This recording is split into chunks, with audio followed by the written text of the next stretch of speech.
Okay, so basically we finished 5.2. Let's have a quick recap from the study guide itself.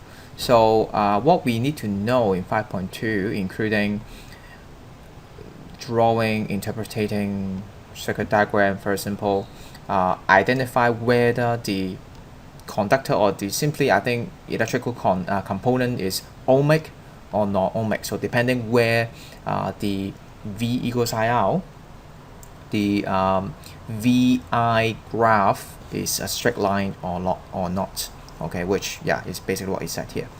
And we have to solve some problems, usually calculation involving potential difference, that means voltage, current, charge, Kirchhoff circuit law, which we mentioned in I think in part 3 video, power, which you learn in year 10, resistance and resistivity. Okay, so basically all the calculation that we talk about. Investigating combinations of resistor in parallel and series circuit, again you learn in year 10. There's an equivalent resistance equation for that. Describing ideal and non-ideal ammeter and voltmeter, we mentioned in the previous video. The practical use of potential divider and the advantage of using that over a series resistor in controlling simple circuit. So basically what we mentioned in the previous video. And lastly, investigating one or more factors that affect resistance experimentally. So we have to do it in experiment. So we apparently we can't do it in the using video only. But of course, there are different factors, including what you learn is cross-sectional area, length, resistivity, and also temperature. Mainly these four. Something more is the filament lamp should be described as non-ohmic device. Filament basically means the wire in the lamp, which when temperature increase, the resistance also increase. And metal wire, which actually is filament, at the constant temperature it will behave like an ohmic device. Alright, but then it's actually very hard to maintain it as constant temperature. Normally you have to use maybe like a water bath or some sort of way to control the temperature in order to make it constant. Because normally when you apply more voltage, then you get more current, and more current would induce more heat, which increases the temperature. So it's not easy to maintain the temperature itself. The use of non-ideal voltmeter is confined to voltmeter with constant but finite. Okay, so in fact, I should say practically, the voltmeter may have, of course, it will have finite resistance, so not infinite resistance, as we said about the non-ideal voltmeter. It would also, in some cases, the resistance may change, but in our syllabus it will still be constant. All right, when we talk about non-ideal, so it's still a simplified version of non-ideal voltmeter. Same for non-ideal ammeter. It is non-zero, as we said. The ideal one is 0, so non-ideal is non-zero, but that resistance is still a constant, so should be pretty simple. The application of Kirchhoff circuit law will be limited to circuit with a maximum of 2 source carrying loops. So basically the question that we tried here last time will be the 2 loops already, and these are the equation that we learned. So basically we cover all of that, right, which is great. So right now it is the practice time, guys. So try to do your notes, the question on your notes, which is question 20, 22, 24, 25, 26, 28, 29. Okay, you may want to pause the video and do them first. Well, let's try 22. So it tells you the rate value, the resistivity. So I'll put down a row here. This is P, this is V, and the calculate resistance when it is exactly this V. So of course you want to use the equation P equals to V squared over R, because you want to find the resistance R. So put it in. V is 220 square, and then R. So R would be 220 squared divided by, okay, should be 403. And part B, resistance is this find the length. So apparently you have to use the equation of R equals to rho L over A. Be careful, this is radius R and area is pi R square. Okay, so we have resistance 403 from part A. Rho is 2 times 10 negative 6. Length is the unknown. Area is pi R, which is 0.03. Be careful, this is mm, so divided by 1000. You have to do this because, oh, let's not forget square first. Okay, you have to do this because resistance is in ohm, is SI unit. So all the things here has to be in SI unit also. You can see this is ohm m, right? So this is meter. So that's why here this has to be in meter also, and length will be in meter in that case. All right. So just solve this equation. The answer is 0.569, which is 0.57 meter. Okay. Let's try the next question. Potentiometer, okay, so like potential divider. One thing special is you can see there are 2 cells, interestingly, and wide AB uniform. By the way, yes, it has to be uniform. Otherwise, if it is not uniform in density, then you cannot. So, because we know that R is normally proportional to length, right? Because R equals to rho L over A. This is given that the area is consistent. In the same time, you may say the density is also consistent throughout as well, uniform as well. So yeah, this is just giving you an assumption, you may say. Length is 1 meter when contact is 54 cm. BC, okay, let's write down 54 cm. Then that means it is 46 cm, and in fact, do we know? Okay, we don't know the resistance. The galvanometer G shows 0 current. Determine the EMF of the second cell. Okay, so very simple stuff. Here it show 0 current. 0 current. This is a very interesting question. So it shows zero current is only when the voltage is exactly around at these 2 points, across these 2 points, is exactly the same as this one. What that means is because the voltage is already the same, then no current will want to go in.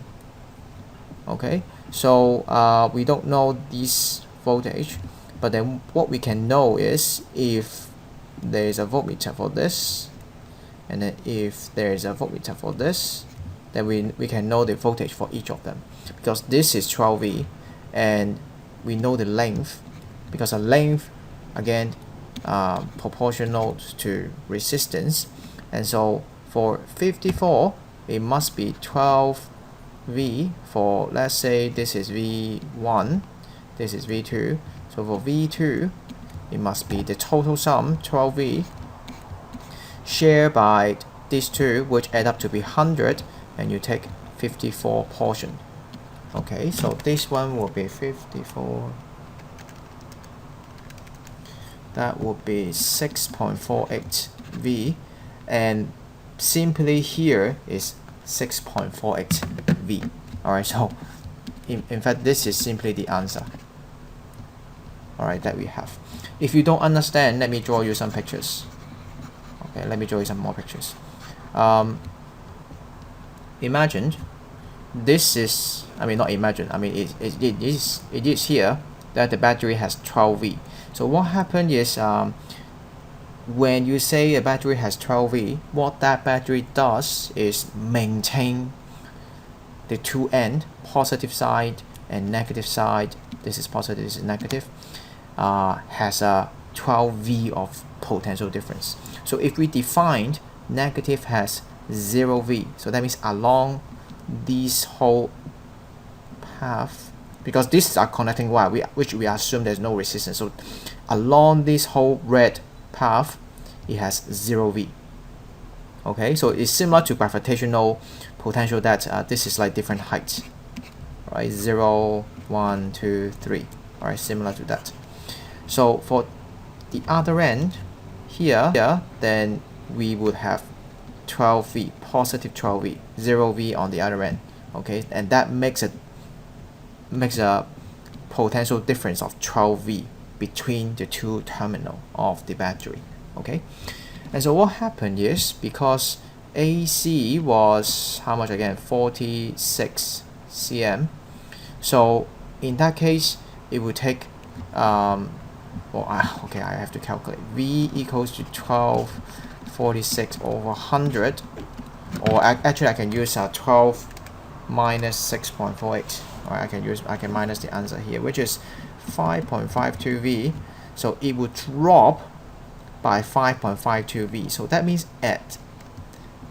first of all, at point A, it is still positive 12 V, but at point C, because it's already dropped by 5.52, then at this point it will have 6.48 V in that case. And then let's not forget, along this CB, it will also drop 6.48 due to, you know, how it is. Alright, so what you can do is you can imagine simply there's nothing here at the first place.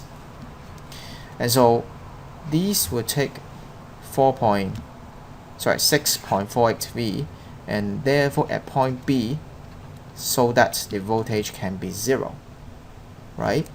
And so in order to not get any currents to flow through this path, what you have to do is simply maintain this end and this end the same potential difference across these as well. So that means this is 6.48 on the left hand side, on the right hand side is also 0 V.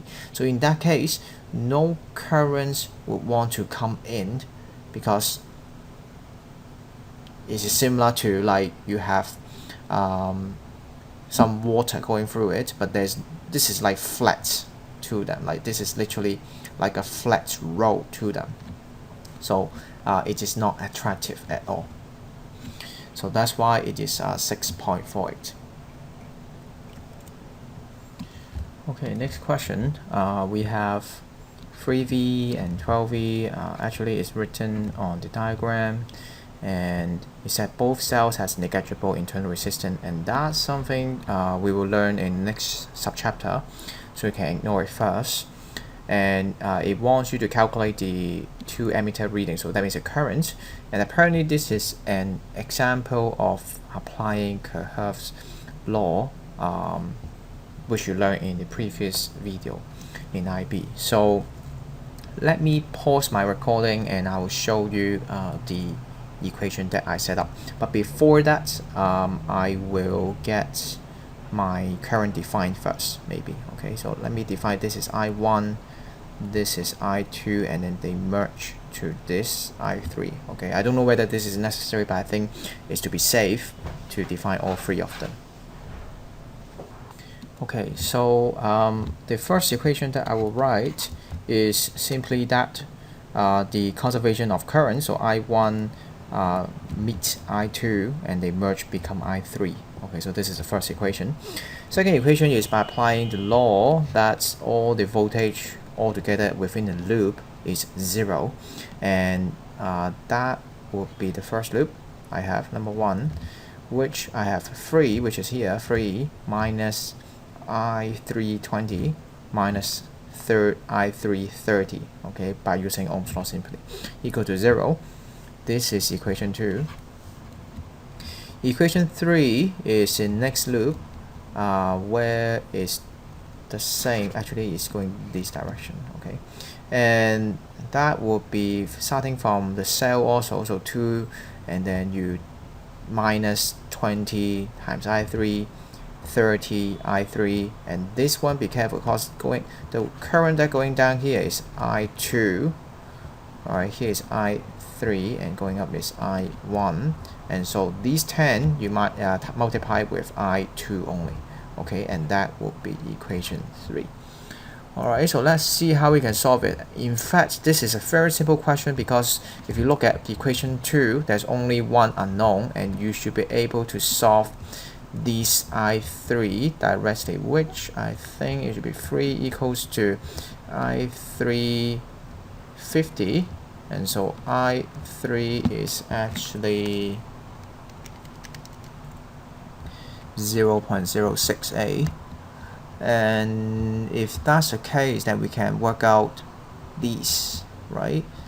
So 2 minus 50, because this altogether is 50, 0.06. Actually, this should be 3 minus 10 I2 equal to 0. So 2 minus 3 minus 10 I2 equals 0, so I2 is negative 1 divide 10, yeah, okay, so negative 0.1, 0.1a. Okay, so we have I2, I3, and therefore we can find I1. That is I1 plus 0 negative. So actually that means it's opposite as we defined, equals to I3, which is 0.06. So I1 equals to 0.16a in that case. Alright, so that will be A1 and A2 reading. So part B is asking you potential difference across each resistor, and well, let's be honest, it's very easy. That what you have to do is, since you know the I already, then you just multiply that with the resistance, right? Because V equals to IR, and so for this one 20, this one is 20 times 0.20 times 0.06. I'm not going to write it out, but I'll write down the answer only. So 1.2 V. For this one will be 0.06 times 30, 1.8 V, and for 10 ohm will be 2I, which is 0.1 times 10. That means 1 V in that case. Okay, and that will be it. Question 26. Current in each resistor as shown in the diagram. Okay, so another similar question. So let's also define the current as what we do. So I1, for simplicity, I will just do the same convention. I3, so we have again I1 plus I2 equals to I3, and again the this is an interesting question because you have two cells in the loop. So we could have again summation of V equals to 0. This is a law, and we start from 9V. How about that? So 9 minus, this is I1, so I1 times 4. And then when you get to here, one thing that you should think about is be careful with the orientation of the cell, because now what you have is we are going this direction, and you can see that the cell is orientated like this. This side is positive, this is negative. So what happened is the current actually gained potential in that case, so plus 3. If the orientation is opposite, let's say this direction opposite, then what you do here is minus 3 instead, right? Because you literally go opposite to the cell. Okay, and then get back to 9V here. Okay, this is the first loop. Second loop, what we do is we go in this order. So let's say we come out from 3, and then we minus the I. Again, this is I2, so I2 times 3 minus I2 times 2. Actually, you can combine them simply as 5 ohm. Okay, and then get back to here. Okay, so this is the three equation 1, 2, and 3, and it should be easier than the one that I gave you. Alright, because once again you find, well, It's very simple actually. You just have to find out, say for this one, there's only one unknown, so that would be 12 divided 4. That means 3. And here it will be 3 minus 5 I2. That means I2 is 3 minus 5, which is 0.6. Right? Yes. A and A. And so currents, yeah, I think that's all we need, right? If you want to I5, of course you can add them together, so that would be 3.6 in that case for I3. Okay, and that's it for 26. So I think this question, the most meaningful part is you learn how to set up this. Once again, if this is flipped, then this should be negative. 28. So it said there are two resistors, and this is the graph. Okay.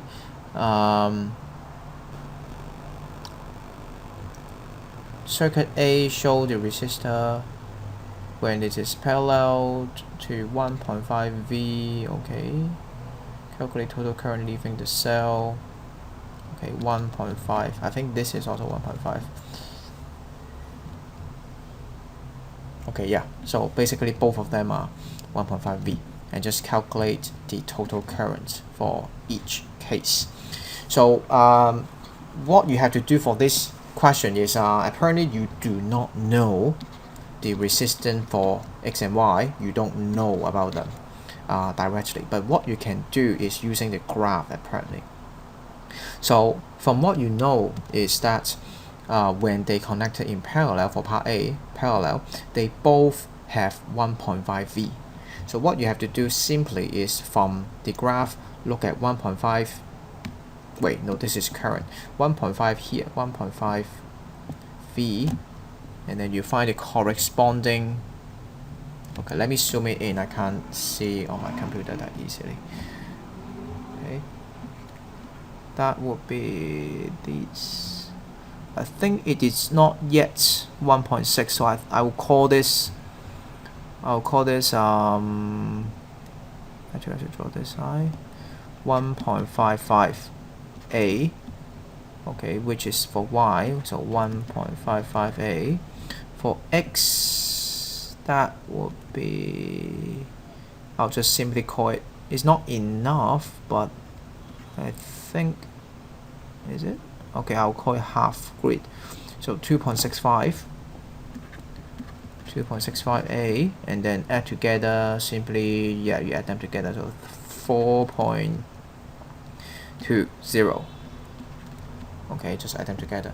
For circuit B, then it's a very similar way, but it's a bit tricky, right? Because first of all, you don't know the current, otherwise, I mean, you just get the question done.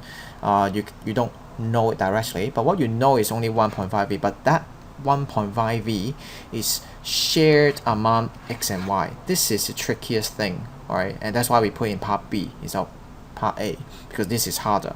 What it means is you do not simply find 1.5 V. Apparently, then it is so strange. I mean, you can't have two different current in that case. So what you do is it's a little bit hard to show on my screen, but what you do is you should take a ruler, a vertical ruler, and then move along the whole graph and find a point where the V, when they add up together, it will be 1.5. Actually, I shouldn't say vertical ruler, I should say a horizontal ruler.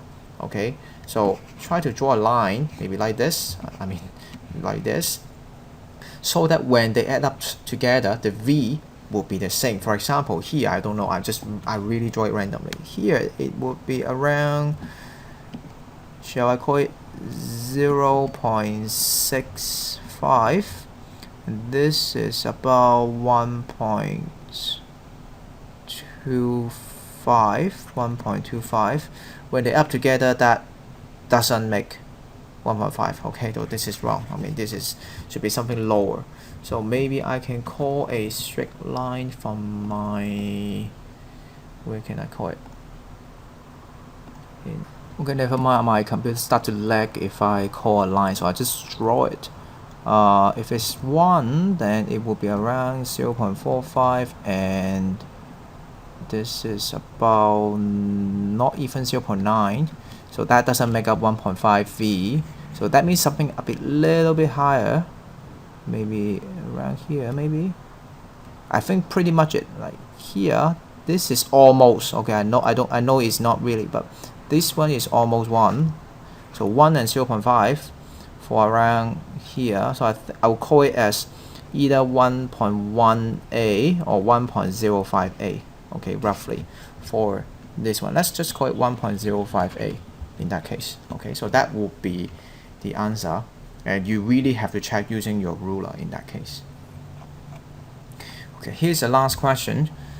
Is potential divider apparently, and we have a variable resistor here, which is a bit strange. Let's take a look at the question. So 6V and then 2V, both are negligible. Okay, ignore it. Uniform, of course, 1 meter long. Okay, for A and B. Resistance 4 ohm. So 4 ohm. While the variable resistor is 3.2, the galvanometer shows 0 current. Variable resistor. Determine the length. Oh, okay. So first of all, you need to know that, so similar to the previous question that we did earlier, when the galvanometer, which is actually an ammeter, you may say, shows 0 current, that means the voltage across this is the same as the voltage across this AC. Alright, so that means if I call this RAC and this is RBC, and when they add up to is 4 ohm, then we should have the, well, first of all, I should find out how much voltage does AB get out of 6V. So for VAB, we would have 6, which is total, and share among AB, which is 4 ohm, with 3.2, and then you take 4. So for VAB, the whole long wire, then you get about 3.33 V. And since you want to only get 2V here among AC, that means VAC has to be 2, which is the total sum, which is, we calculated 3.33, shared by the length AC and CB, which is actually 4 in total, and then that will be X is like the portion, right, in terms of percentage, or in terms of how many ohm you need to get, basically.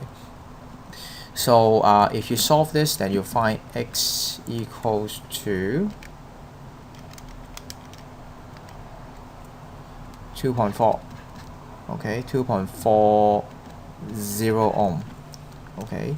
That means if you want to make, like what the question asks, there's no current, that means AC, that means this point has to be making the resistance of AC exactly equal to 2.4 ohm, but don't forget the question is asking about the length of AC, not resistance. So since we know it is 1 meter out of 4 ohm, so then simply we can do 2.4, well, actually we can do, I think we can somehow make it easier here. So 2.4 over 4 ohm, 2.4 over 4 is 0.6, so that means you take 60% of 1 meter. That actually means you take, well, that's simply 0.6 meter, alright, for A and C.